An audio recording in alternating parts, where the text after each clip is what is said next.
I'm Robert Peroni. I'm the Director of Economic Development for Central Houston, Inc.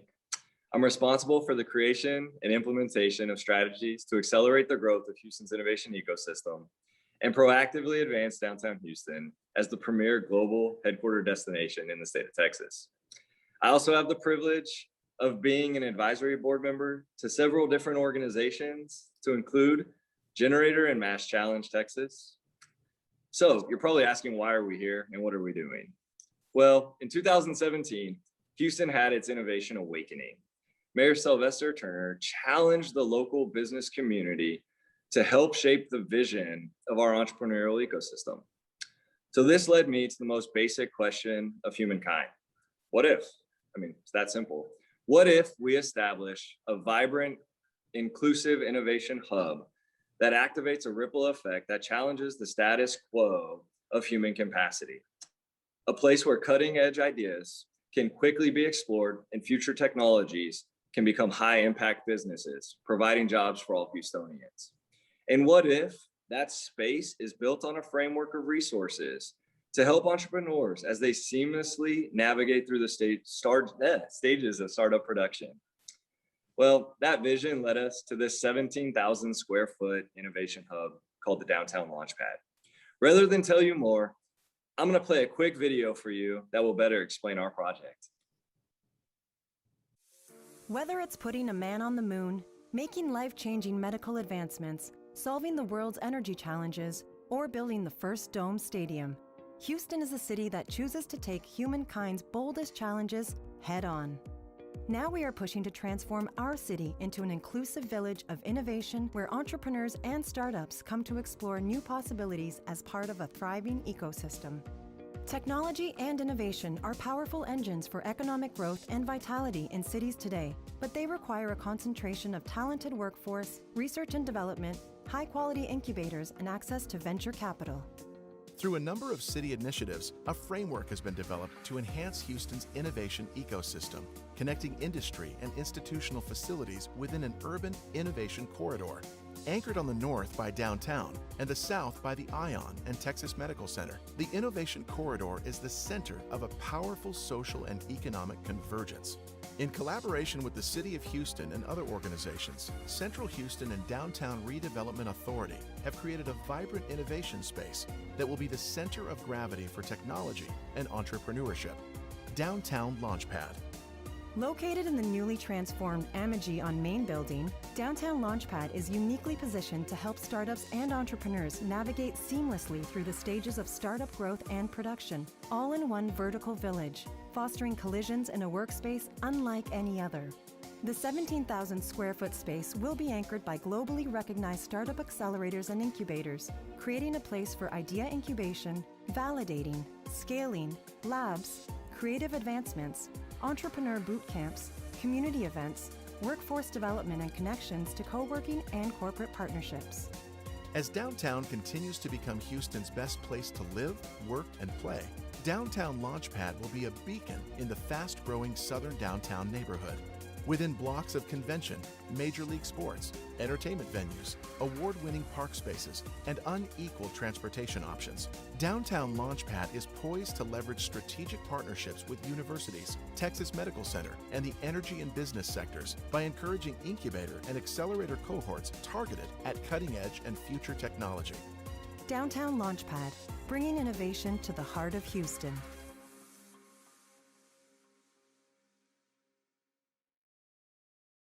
All right, well, I hope you enjoyed the video, and I will say it always makes me smile. I don't know why, but before we start, I want to give a special thanks to a few folks who actually are our partners in this project. So very quickly, I want to thank the Downtown Redevelopment Authority, of course, Central Houston, the Downtown Management District, the City of Houston, our resident partners. The only place in the world you'll see these three located, I promise you that. Mass Challenge, Impact Hub, and Generator. Thank you for helping us to create something different. Houston has always said we can do things differently, and I think we prove it every day. And I want to thank you for joining us on this journey. But I'm not here. I'm not the person you guys are here for. So I'm going to transition now. But I'm really excited. As we talked about a framework of resources meaning valuable content to people. That's what we want to do. We want to continue to curate that. And so today's discussion is titled Term Sheet 101. This is a beginner's guide to the VC term sheet.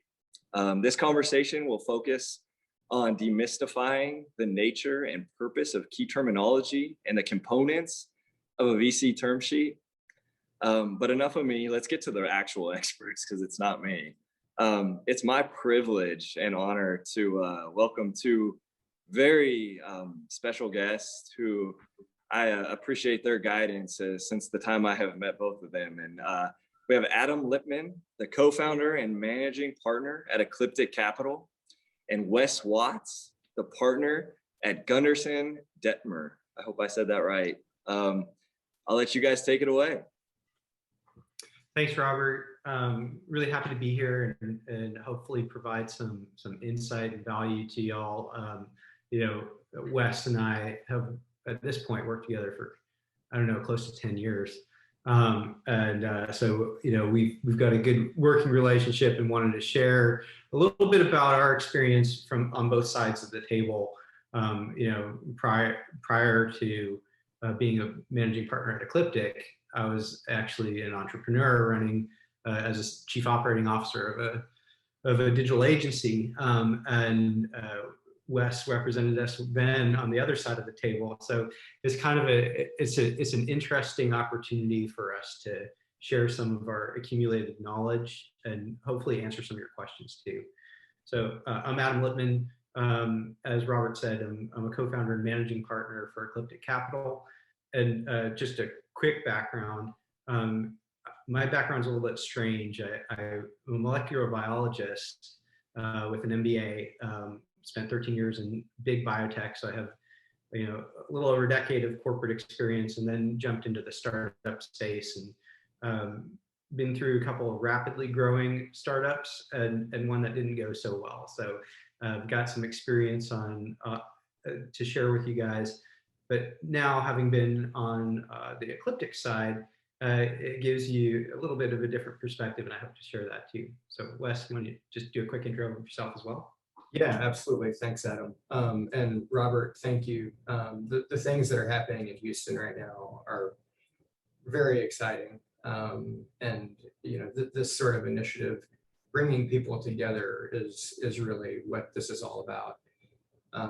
Like Adam, I had a career before becoming a lawyer and gained some business experience, and so really try to apply that in practical ways when we're working on any sort of transaction or day-to-day advice. And it's interesting to me, even with something as seemingly basic as term sheets. Adam and I went through the deck that we're about to share with you last night, and he was bringing up insights that weren't the first things to come to my mind, and vice versa. And so there's really a lot of richness around this topic. And so if there are questions along the way, probably this will be better for everyone the more interactive it can be. So feel free to jump in if there are things that you want us to kind of dive in on. And otherwise, this is just kind of going to be a fireside chat type talk, and we'll share our thoughts and insights as we go. Cool. Let me share presentation. All right, so let's see. Can I make that?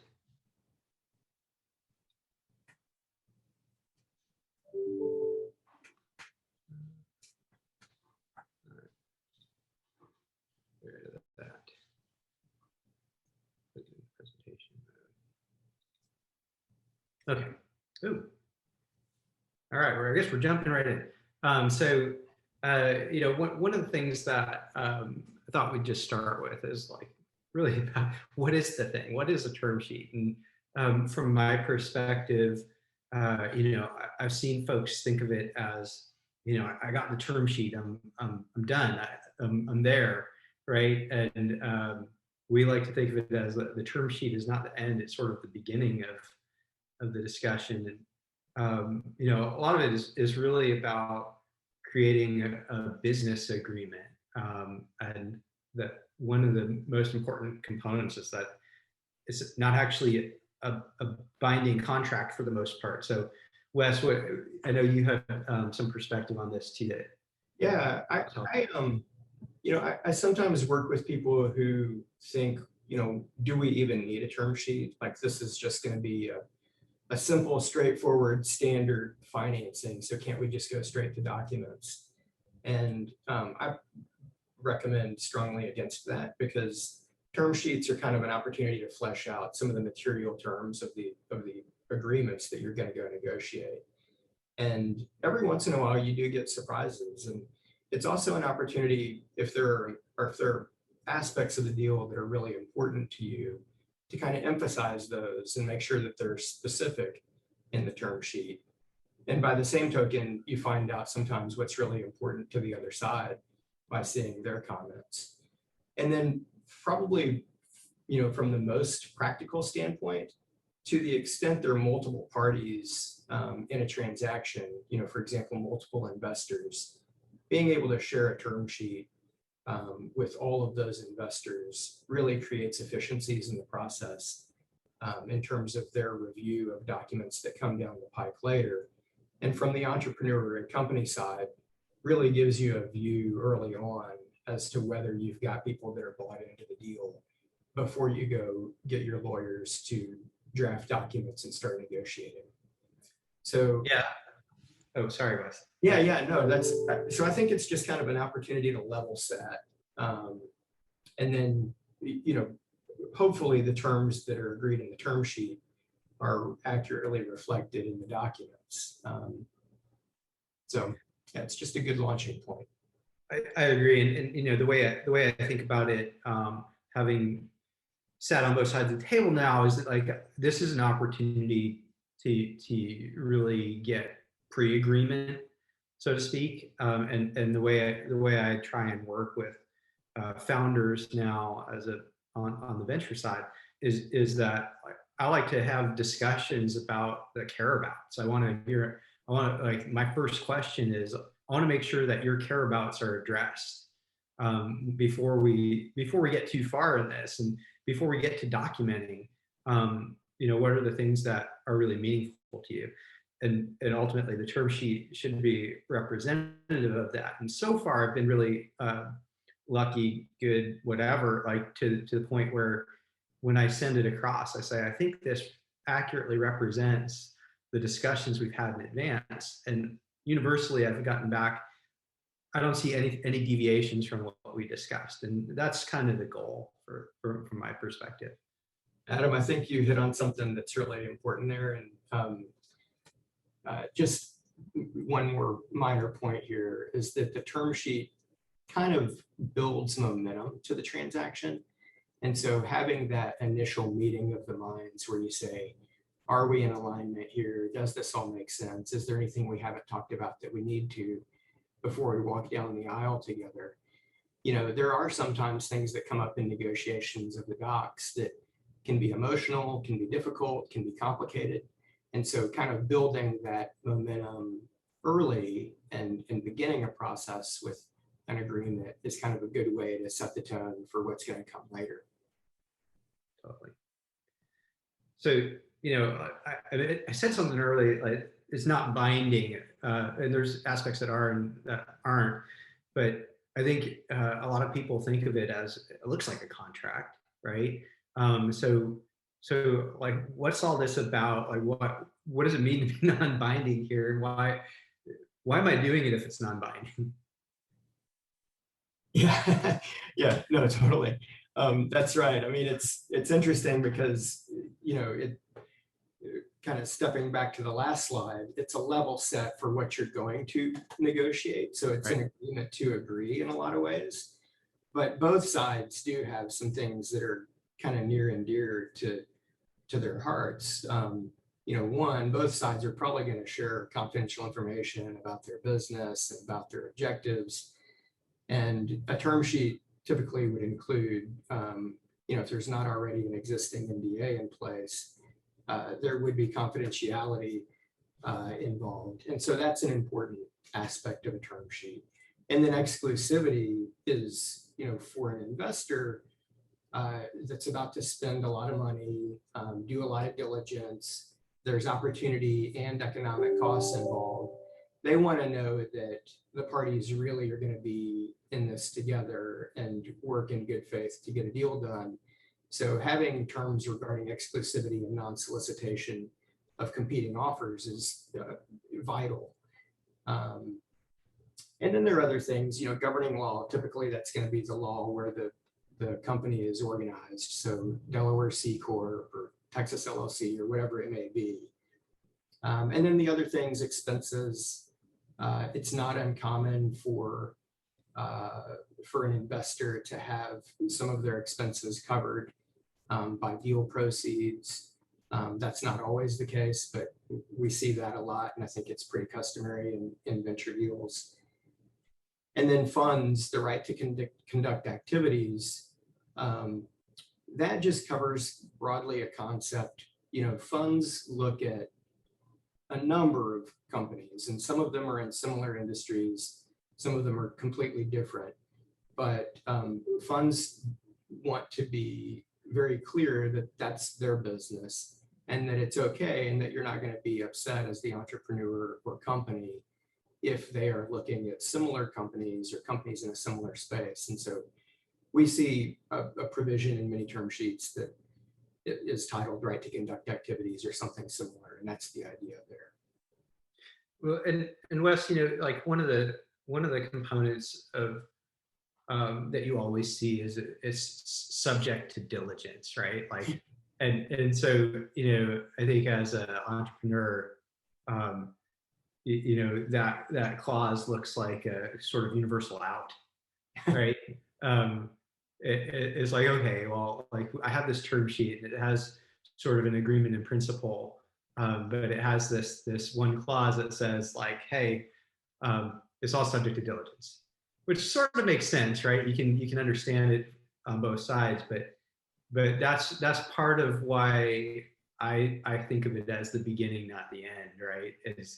Is that in some cases you have venture firms producing term sheets before they've done any real deep diligence, and in other cases you have really deep diligence already done, but that clause is almost universally there, right? Yeah. Oh, absolutely. I think when I'm on the company side, you know that it's going to take some work to prepare for diligence, and the more organized you can be ahead of time, the better off you're going to be. Despite the fact that sometimes it is a little bit of work and you've got to pull resources and really organize those things, it's a really good exercise, because every time you have to prepare for diligence with an investor for a transaction like this, it's really an at-bat that's going to come in handy as the company grows and as the transactions get bigger and as you work towards an exit. Because diligence in a venture deal is one thing and it can be intense, but it's nothing like diligence in an M&A deal. And ultimately, as an entrepreneur, that's a pretty likely exit and likely one that you want to keep on the table and work towards. So every time you do diligence on a VC deal, I think it's an opportunity to tune things up, kind of get a reality check for yourself, in addition to providing comfort for the investors that are about to hand over capital and help you grow. Totally. Well, and, I think just in general too, the view of entrepreneurs, I always like to say is one of possibilities, right? So you wouldn't be doing what you're doing if you didn't believe in it and you didn't believe in the potential of it and the possibilities of it. And the investors kind of are believing in that too, but they're taking a really hard look at the risk side, right? And so the diligence is all about uncovering what risks we have to account for. Some of those, it could be team risk, it could be tech risk, it could be intellectual property risk. There's all sorts of risk categories to think about. And, some of those are kind of glossed over, and rightly so, because to be optimistic, you have to break through barriers, run through walls, and not see that some of those things as so serious and keep pushing. So, it is sort of a balancing act, right? That diligence component, right? And part of the reason I think that clause is there is because as you dive really deep, you uncover stuff, and there may be a risk that's just untenable, right? Or it makes the deal, it makes the deal so heavy on the risk side that the investor says, well, I could theoretically do this, but I'd have to put an offer out that just doesn't make any sense. And so deals end up blowing up at term sheet. It happens. And I think it happens more frequently than people actually think. Yeah, and I mean, it kind of dovetails to the slide too, in a way. I mean, you're not going to be completely specific about every term that's going to appear in the documents, and diligence is the reason why sometimes, I mean, we may kind of shorthand certain provisions in a term sheet that's, to say customary terms or terms that are typical in a venture transaction, like this one.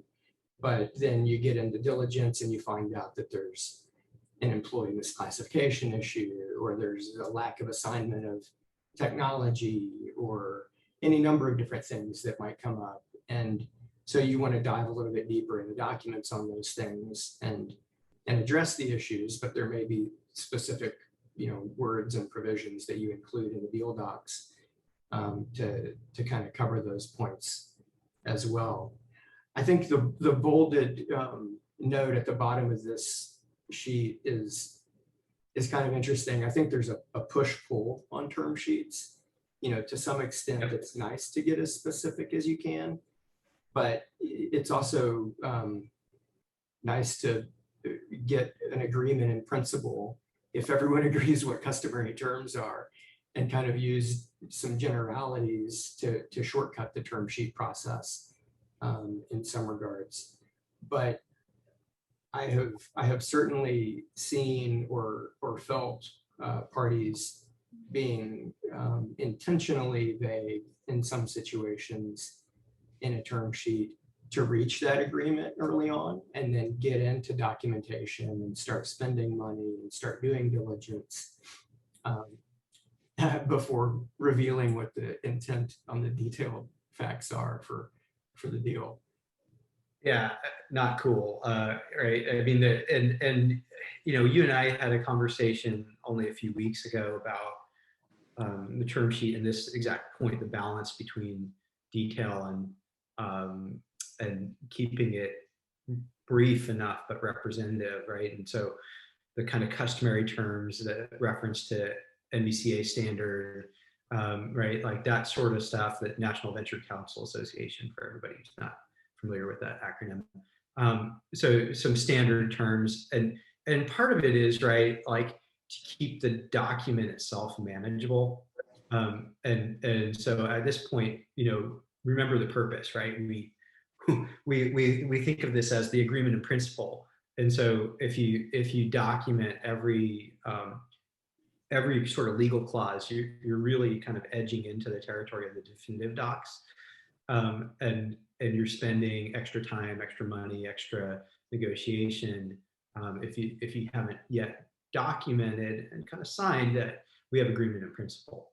So I think I tend towards, in cases where I feel like I have that good pre-agreement, to keep it pretty brief. Try and keep the form shorter so it's understandable. You don't have to sift through everything to get to the key terms. And then as we move into the definitive docs, that's where everything gets, all the I's dotted, T's crossed, and everything spelled out in precision. Robert, I see you on screen. Yeah. Were there some questions for us? I do, and I wanted to wait because this has been an incredible discussion, and I will say thank you everyone for joining us. It's amazing how many people are on right now. We have a question from Rachel Wright, and this is for both of you. With tech value being so subjective, especially at the beginning, how does a startup go about creating a fair valuation for an ask?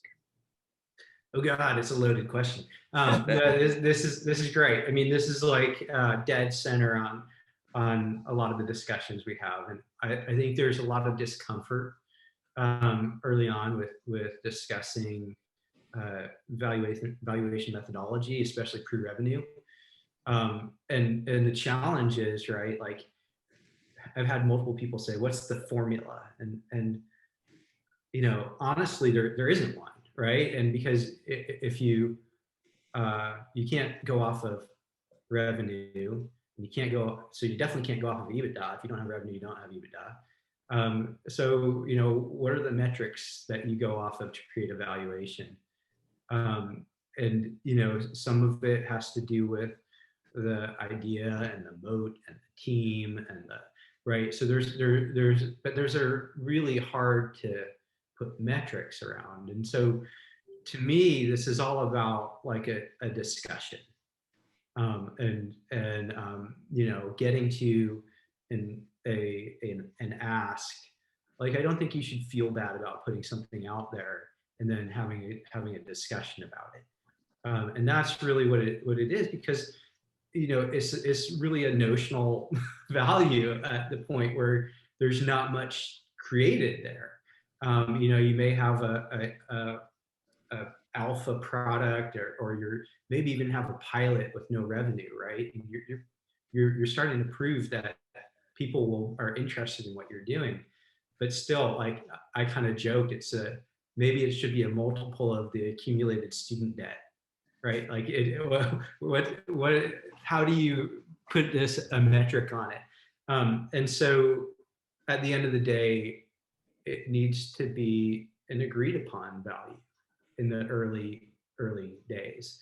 It changes over time though, right? So like as you get to later rounds, it'll be much more formulaic. And there's going to be industry specific standards. And if you're a services company, or you're a SaaS company, or you're a med device, there's different kind of valuation methodologies. But hopefully that answers somewhat the question. I realize that that's not a ultra precise answer. Have a conversation, right? But it's the truth. Yeah, I would echo that. I think, you know, things like how disruptive is the technology potentially going to be? What is the total approachable market? You know, do you have a sense of that? What's going to be required to scale the technology? You know, is it something that once the technology is built, it'll operate at scale, or is there going to be ongoing development needs? What's the team's history? You know, is this a seasoned team, or, you know, are these first-time entrepreneurs? All of those things, you know, are and others can be things that you would look at when you're kind of determining an early round evaluation.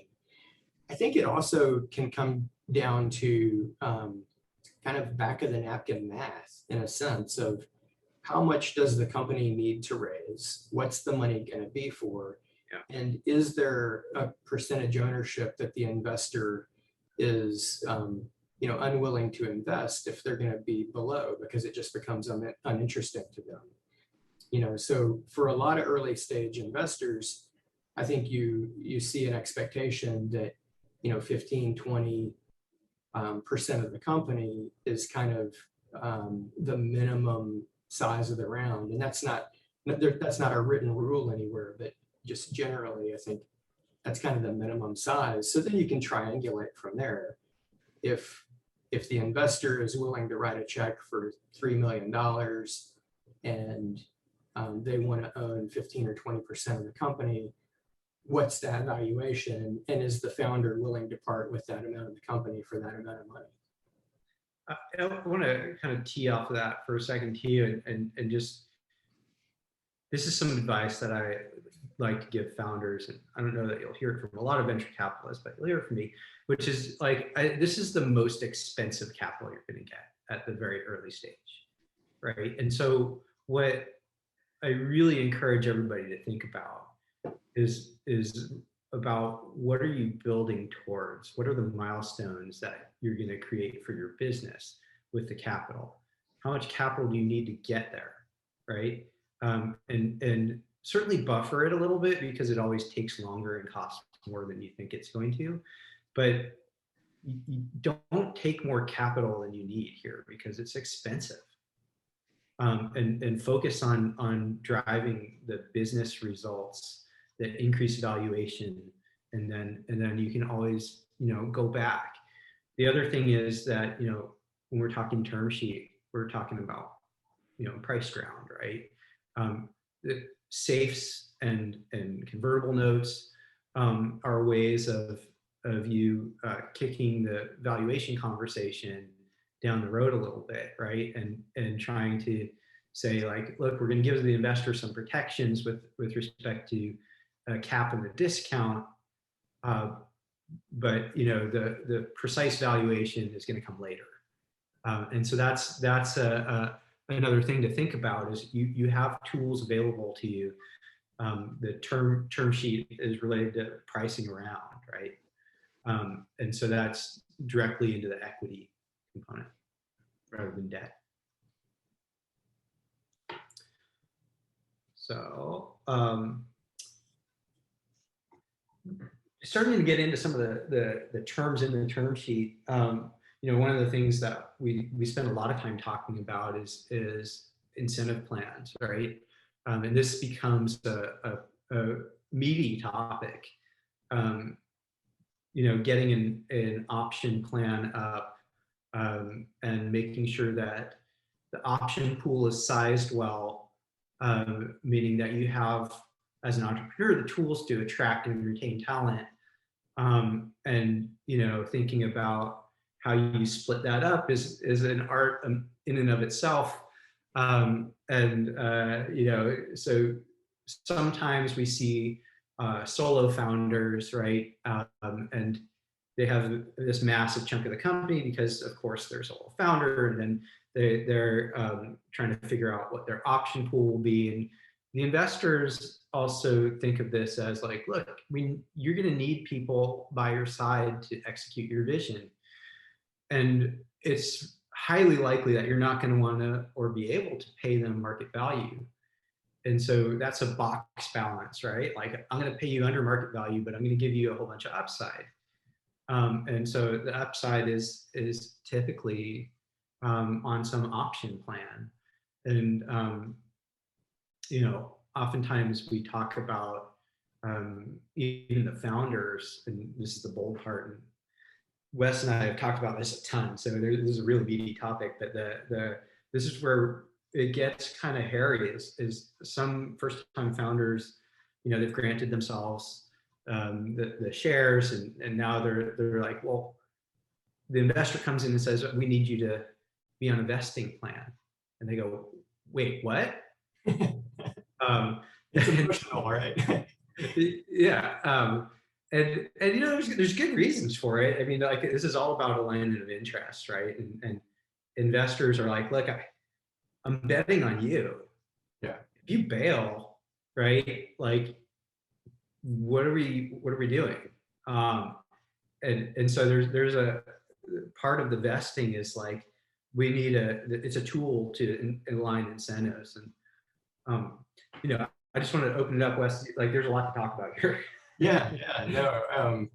I think that you hit the nail on the head there. I mean, early stage, and I mean, really any stage company, from an investor's perspective, I think they're viewing this as we're going to be a minority investor. We're going to hand you a pot of money, and we want you, the entrepreneur and the company, to create value. And especially early on, that value is really the team. I mean, we may be pre-product, we're pre-revenue, maybe we're in pilots. There's not an actual product to go commercialize and make money with. Really, you're making a bet on the folks that are running the company. So having that vesting is important to investors. But the flip side of it, and I think a lot of this is lost on a lot of founders, is that I think the founding team it's in their interest to have each other subject to vesting as well.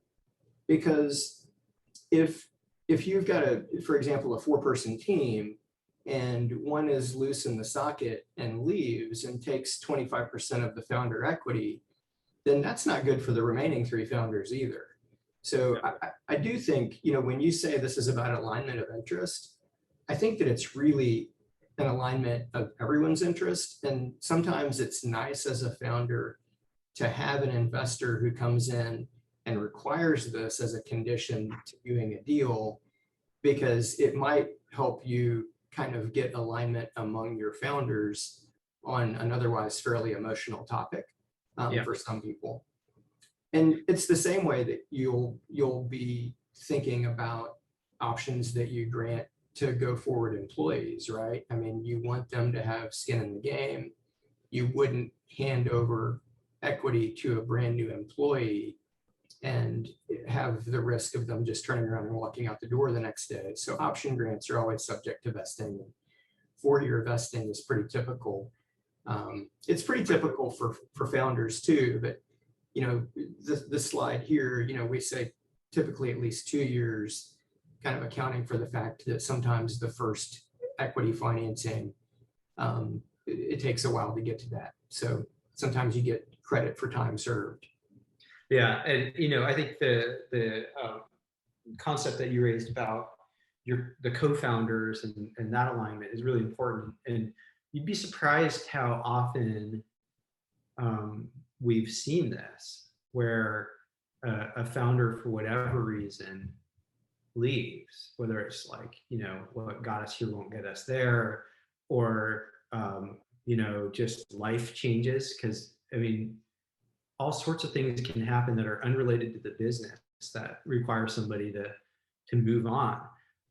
And the problem with having it fully vested is now you have somebody who's no longer performing inside the company in the role, with a pretty serious chunk of the company's equity, and the remaining folks are left to either dilute themselves to get somebody else in the seat, or dilute everybody, and usually like new money is going to be like, no, that's on you.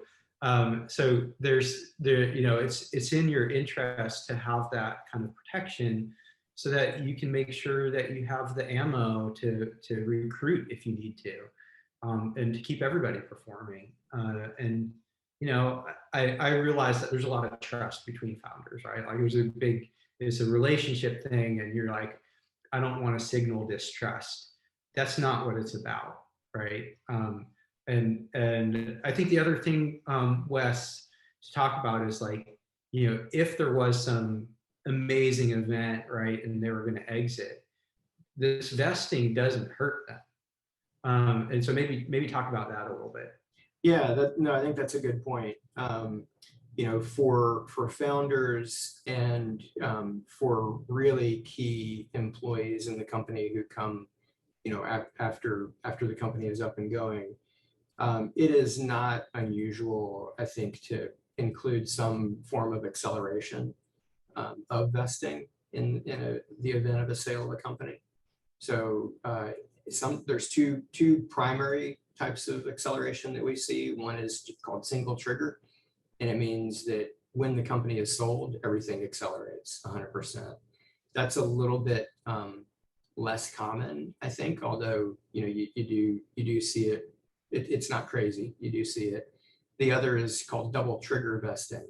And what that means is that if the company is sold and then the person with the equity is let go from the go forward enterprise, then everything accelerates.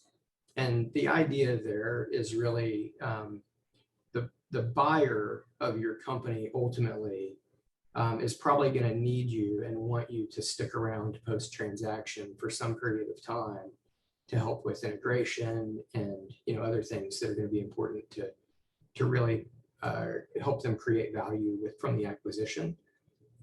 So it's not unusual to have the vesting condition continue post-transaction. But if they turn around and fire you or move the headquarters across the country and say that you've got to move to North Dakota or something, then we typically see built-in protections for the founders and key folks there. And that's where the second trigger, the double trigger, comes into play and the acceleration takes place. Perfect. And, so one thing that I would advise, and I think I've seen, a fair number of founders do this, is they're getting going, and before they end up approaching institutional investors, they have their options plan up. They already have they're already on a vesting schedule, and it sort of eliminates this whole conversation, right? Like the conversation then becomes about, okay, we need to make sure that in the next, if we're going to fund you for the next 12 to 18 months or whatever it is, do you have enough options to grant the folks that you're planning on bringing in?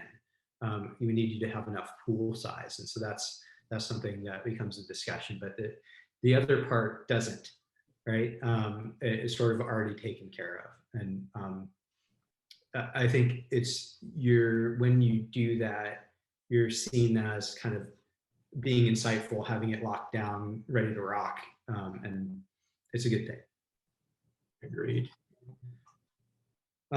So on to some of the protective provisions, and like these are really a category of things that are investor protections and are risk related, right? So it's like risk. How does the investor govern risk? And so there's some things that I've highlighted, and this is one where Wes and I had sort of different insights on, and partially I think that comes from me sitting on the entrepreneur side for quite a while and thinking about this from the perspective of like, what are the things that impact the way I can control my own company, the way I operate? And there's a couple that I highlighted there about like, there's a few things like increasing the size of the options pool,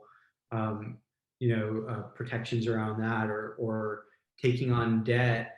An investor may have a control that says like, look, you need board approval for taking on debt over 100K, or it might even be lower than that. But like those things, as an operator, I go, well, man, that limits my degrees of freedom as to what I can do, without some formal process, and so there's a little bit of what's the why behind all of that, and I think that's where we had different sorts of insights. And I wanted to invite Wes to talk about some of this stuff, because I think I come at it from a perspective of, I said on both sides certainly, but I definitely lean towards the operator side and kind of see that window. And Wes has represented folks on both sides, so he has a good balanced perspective.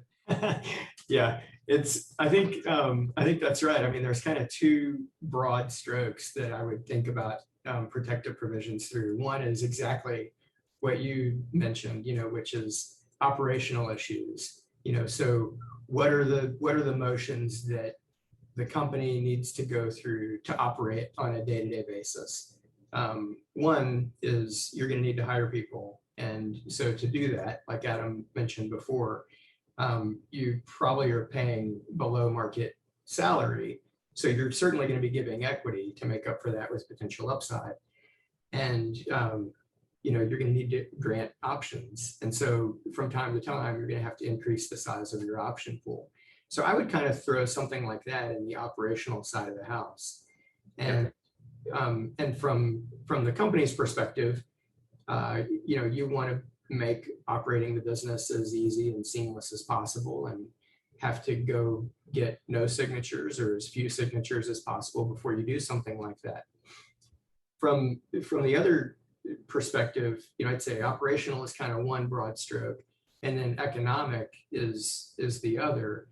And, so you do have to understand that, from the investor perspective, again, this is going to be a minority investor. They're not going to control anything about the day-to-day operations. They're handing you a pot of money. And from the investor perspective, these are things that what could go wrong to where the investor could kind of get screwed, for lack of a better word. And so things like issuing new senior securities that impact the way that the waterfall works on liquidation. Selling the business, certainly things like that. But then some operational things too, like if you go increase the option pool and issue a bunch of options, that's dilutive to the founders, but it's also dilutive to the investors. So maybe it's not unreasonable to ask for a consent right before you go do things like that. And same with debt, that alters the capital structure of the company in terms of the way the waterfall works on a liquidation or sale of the business. So this is, you see these, I think, in pretty much every venture deal. Now, the extent of this list, these are some typical ones, but there's others that you may see too. And even within these, there's a range, right? I mean, it is pretty significant what the range is.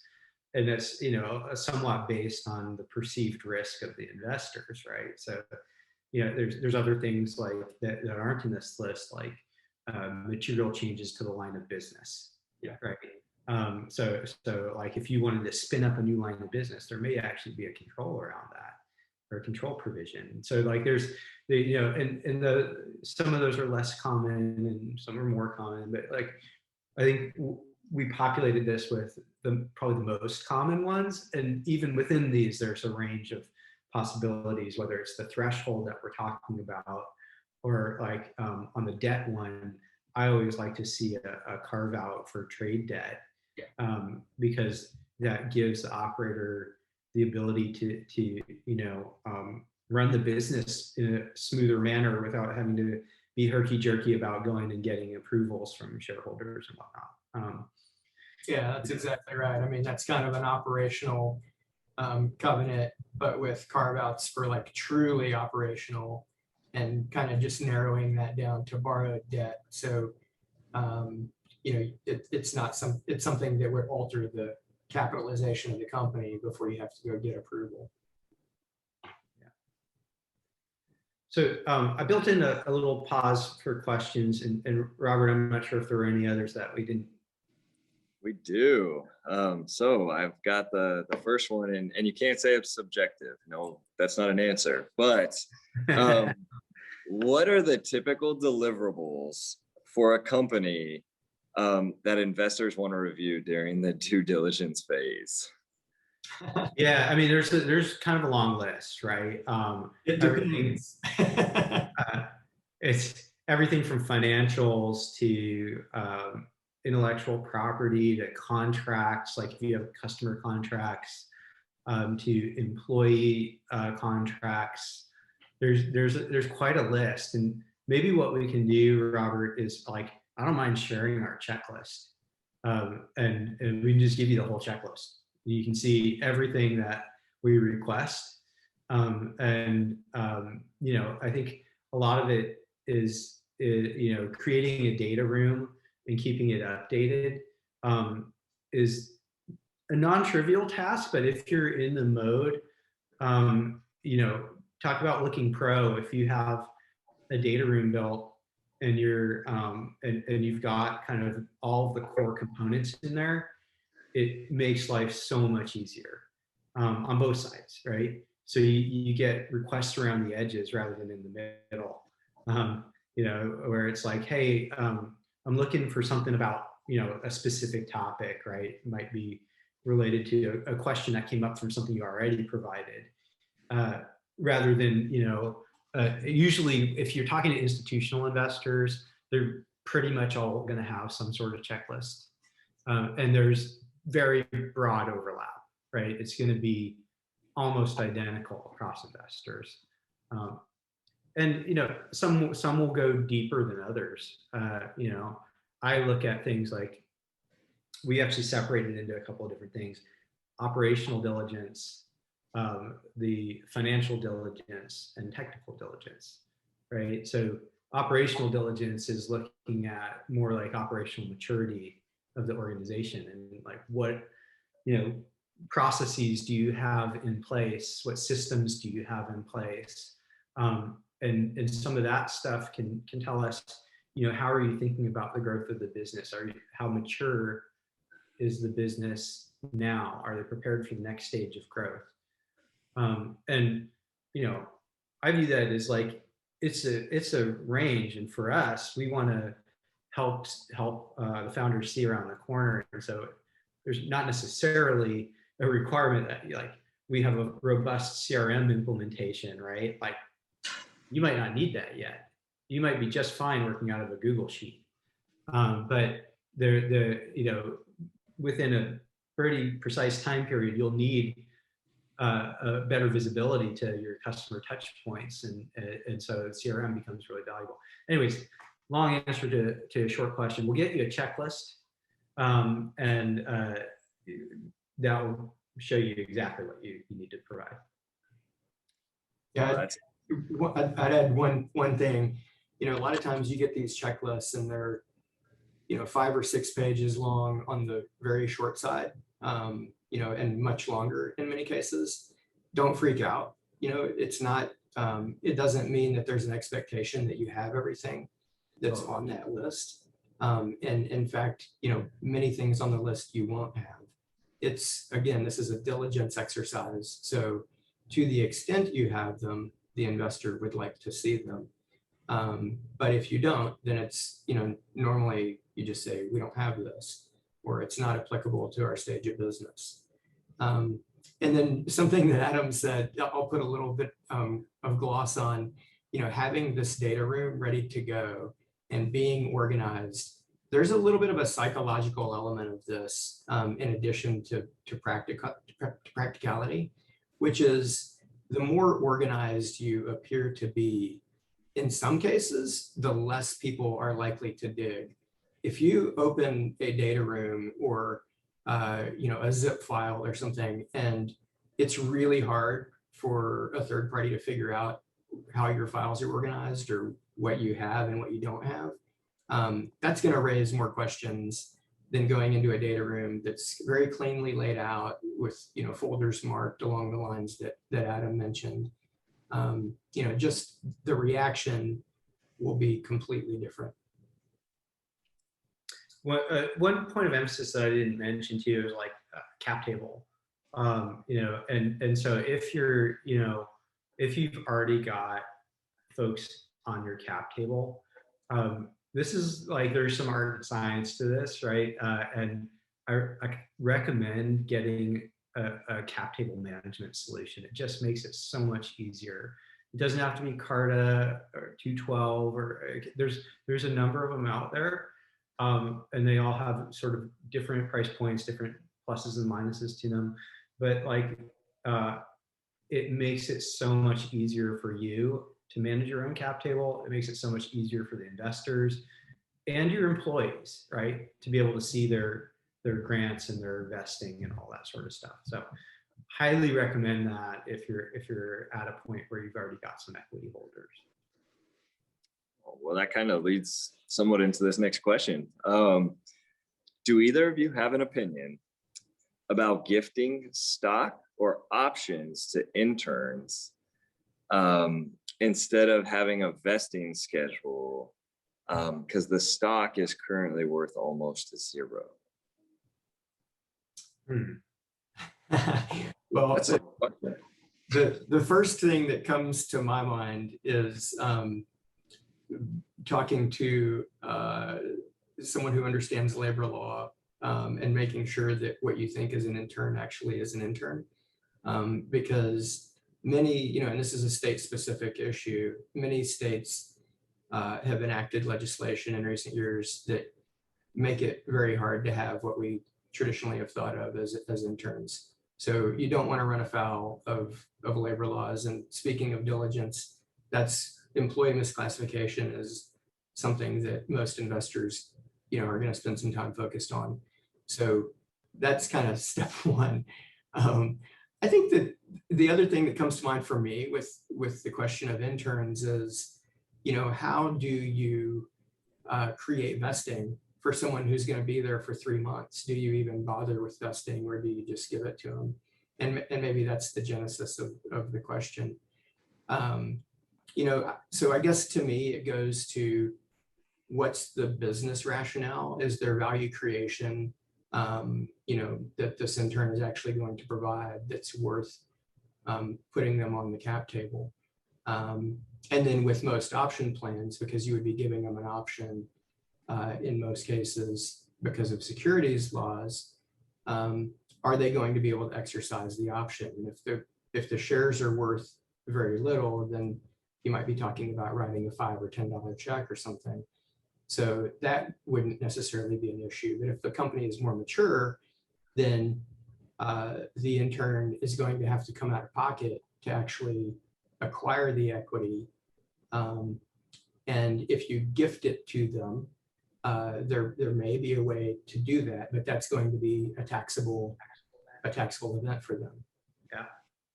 Yeah, I guess like I come at it from like a little bit different angle, right? So, and this is just my personal bent, right?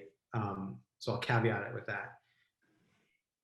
We have sort of a massive student debt crisis in this country, right? Like, I don't think that's disputable.